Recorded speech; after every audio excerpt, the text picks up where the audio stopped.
Imagina só você investir bilhões de reais na construção de uma fábrica e aí depois de um tempo alguém simplesmente vem e te proíbe de produzir. É isso que está acontecendo com muitas geradoras de energia elétrica aqui no Brasil. Calma lá. Antes de sair apontando o dedo e xingando a ANEEL, o governo, Deus e o mundo, vamos entender o real motivo disso estar acontecendo. Antes de mais nada, é importante que a gente conheça o básico do setor elétrico no Brasil. No nosso país, abençoado por Deus e bonito por natureza, a gente tem uma imensidão de recursos naturais. Isso nos permite gerar quase toda a nossa energia através de fontes renováveis. Mas aí você vai me perguntar, Vanessa, o que são essas fontes renováveis? Bom, já saiu do ensino fundamental há um bom tempo e apagou da memória esse termo, eu te ajudo a relembrar. Fontes renováveis nada mais são do que formas de produzir energia usando recursos naturais. Nisso entra a água, o vento, o sol e até alguns produtos como bagaço de cana-de-açúcar, pedaço de madeira e por aí vai. Agora, por outro lado, as fontes não renováveis são aquelas que precisam de um combustível que é limitado lá na natureza, como o carvão, que é queimado nas usinas termoelétricas, ou até mesmo o urânio, que é usado nas usinas nucleares. Beleza. Com isso entendido, a gente pode seguir. Só um recadinho antes da gente continuar. Se inscreve aqui no canal, deixa o like para o YouTube entender que você quer continuar recebendo vídeos sobre negócios, investimentos, como esse aqui, e para dar uma forcinha no trabalho que a gente faz aqui na Varus. Agora sim, vamos seguir. Durante muitas décadas, a geração de energia no Brasil era feita quase que exclusivamente por usina hidrelétrica e por usina termoelétrica. Aqui, a partir de meados de 2010, isso começou a mudar com um empurrãozinho, até empurrãozão do governo.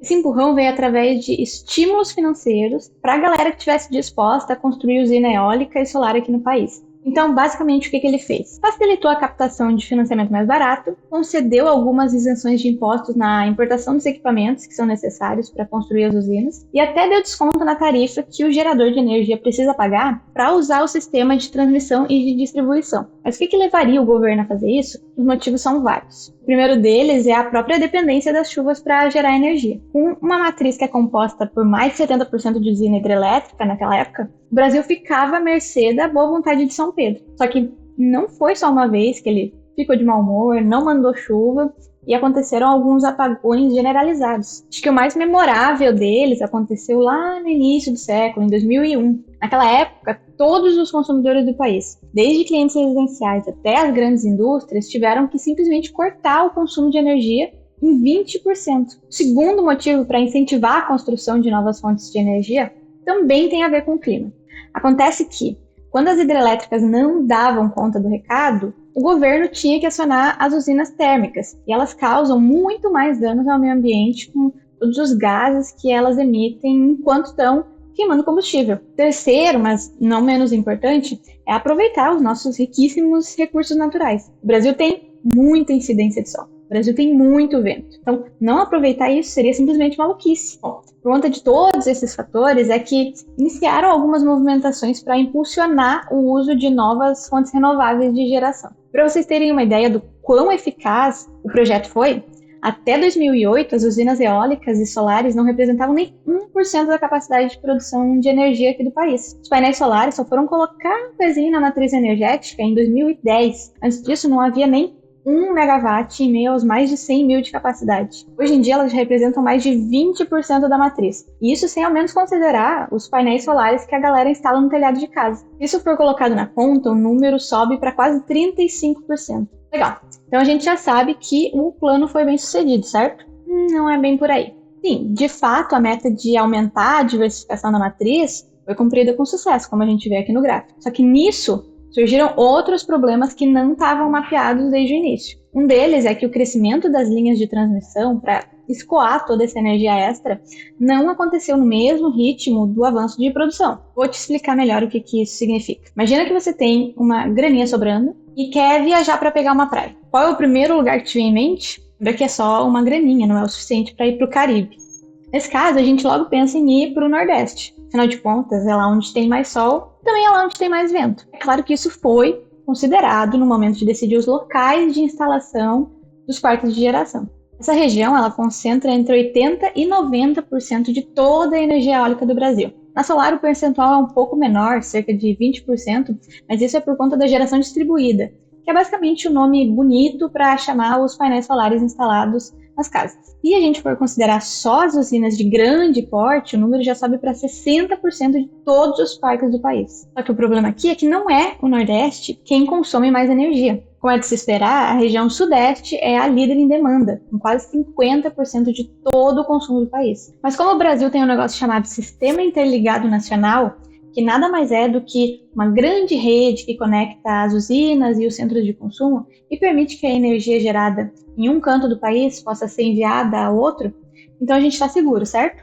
Errado. Como eu falei, as linhas de transmissão, que são as responsáveis por fazer esse envio de energia de uma região até a outra, não cresceram no mesmo ritmo do crescimento de geração. Então é como se existisse a rodovia que conecta os dois lugares, só que já tem carro demais em cima dela. Resumindo tudo isso, o Brasil simplesmente não tem infraestrutura elétrica capaz de aguentar toda essa oferta extra que surgiu. Vale dizer que essa oferta não veio somente das grandes empresas, não. As placas solares que foram instaladas a rodo no Brasil também têm a sua parte de culpa. Acontece que, nos últimos anos, o Brasil viveu uma verdadeira explosão de geração distribuída.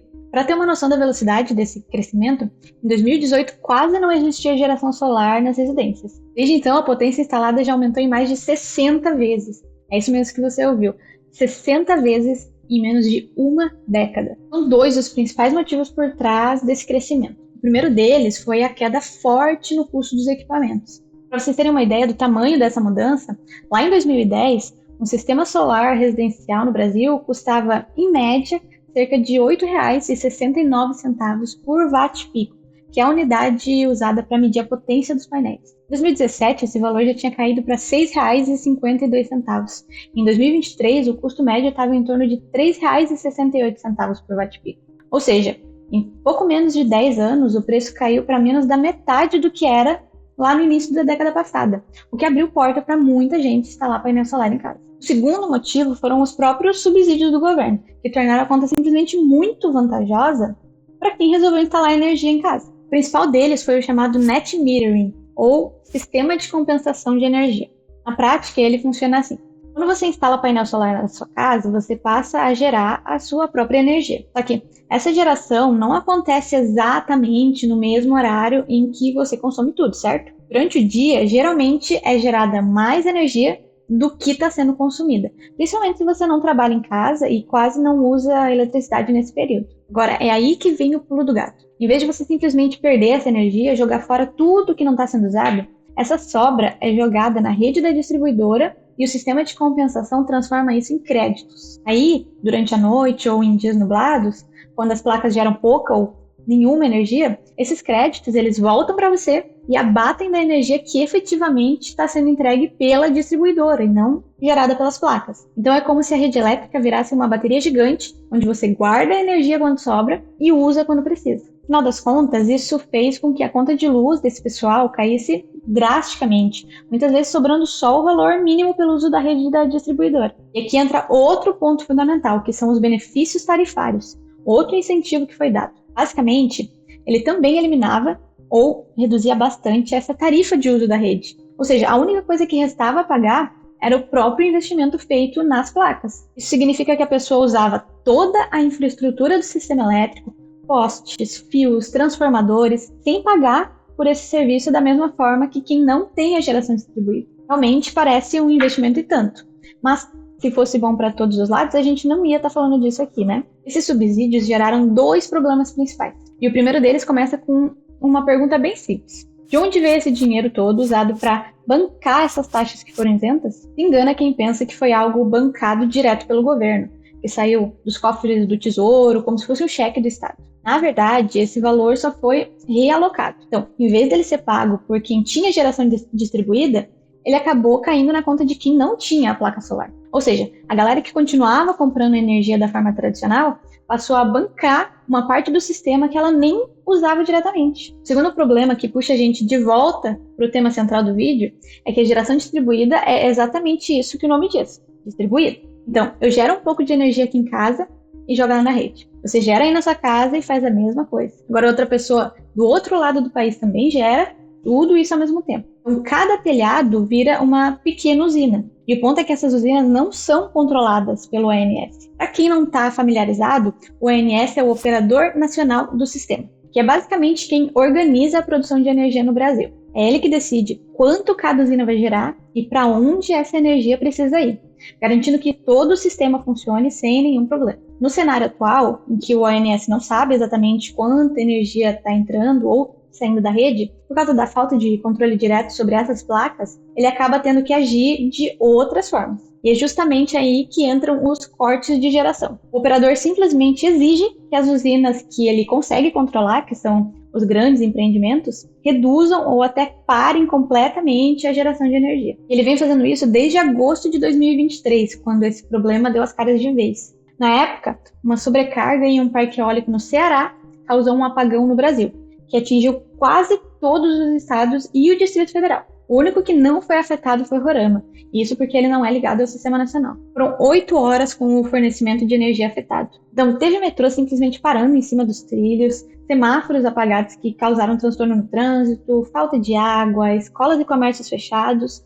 Foi um caos. Desde então, para evitar que um problema dessa magnitude aconteça de novo, o ONS simplesmente passou a exigir que as usinas parem de funcionar quando tem energia demais sendo gerada. Afinal de contas, se isso não acontecer, o sistema todo pode colapsar. Esses cortes são conhecidos no setor como curtailment, e eles geram um prejuízo bilionário para as empresas. Só nos primeiros 7 meses de 2025 já foram 3,2 bilhões de reais em perdas. E 2025, inclusive, foi muito mais difícil do que os outros anos. Até o fim do terceiro trimestre, o nível de corte já era 3 vezes maior do que o registrado em todo o ano de 2024. O problema, claro, batia em cheio no bolso das geradoras. Na CPFL, por exemplo, já tinha sido divulgado 348 milhões de reais em perda de receita. Na Auren, foram 49 milhões no primeiro trimestre, 76 milhões no segundo e 196 milhões no terceiro, o que totaliza 321 milhões no ano. Esse impacto maior na segunda metade do ano é por conta da sazonalidade mesmo, já que tem muito mais vento no segundo semestre.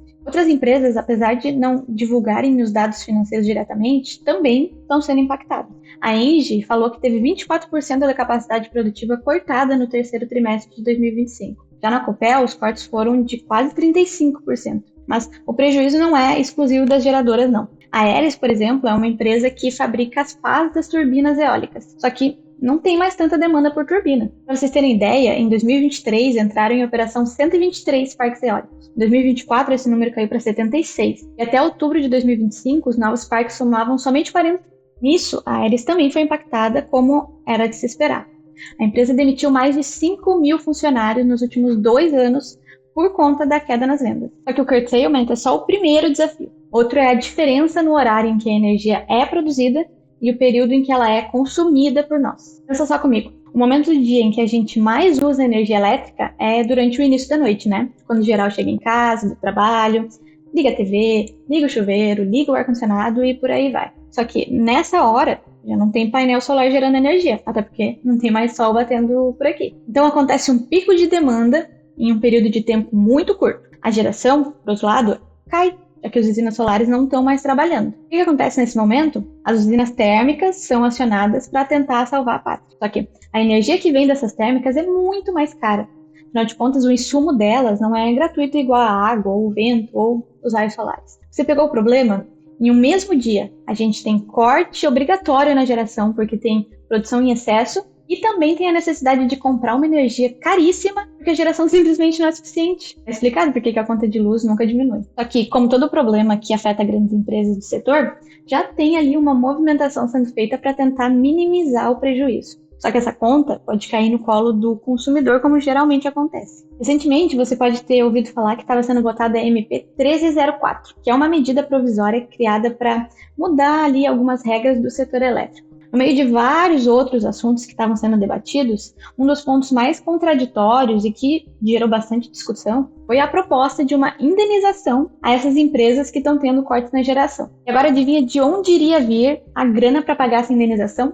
Da sua, da minha, da conta de luz de todo mundo que teria um adicional especialmente para isso. Em outras palavras, eles queriam que o consumidor pagasse um valor extra por uma energia que nem sequer foi gerada. Tudo bem que é um saco você fazer um investimento gigantesco para construir uma usina e simplesmente ser impedido de gerar. Só que vamos combinar que esse é um risco de mercado mesmo. Não deveria recair nas costas de quem não tem nada a ver com isso. Imagina se as pessoas simplesmente parassem de comprar bebida alcoólica. Ninguém em sã consciência vai querer pagar uma taxa extra na água para a Ambev conseguir recuperar o investimento na fábrica de cerveja que ela fez. No fim das contas, a medida ela foi sancionada com um veto a esse ponto da compensação. Em outras palavras, esse custo extra não vai entrar na conta de luz, pelo menos por enquanto. Só que o problema que puxou toda essa discussão continua existindo. Os cortes de geração seguem acontecendo, o investimento já foi feito e ainda não existe uma resposta bem clara sobre quem vai pagar essa conta. Por isso, é bem provável que esse assunto volte a aparecer,